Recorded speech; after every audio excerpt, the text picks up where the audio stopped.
just got it Tuesday. I drove to Tucson. All right, everyone. I am here with the Maestro, and he has a new bike. How you doing, Maestro?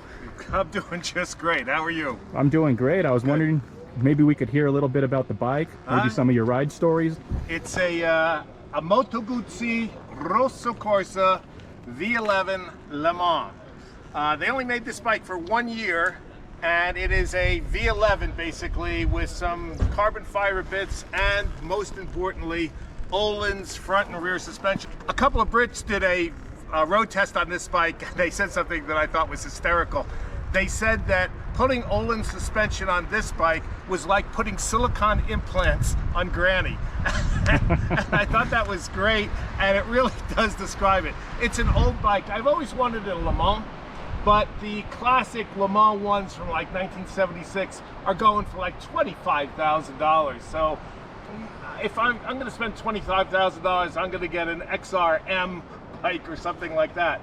This bike I found just by chance. I had one of these 25 years ago, whatever it was. This is a 2003. They only made it 1 year, and I sold it for some reason, and I called the guy every year on January 1st for like 3 or 4 years and said, "You want me to sell me my bike back?" He goes, "No, I like this bike."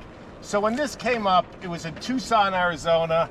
I rented a truck from Enterprise Rent-A-Car, drove down on Tuesday, picked it up, drove back, and I can tell you that this brings back some fond, great memories.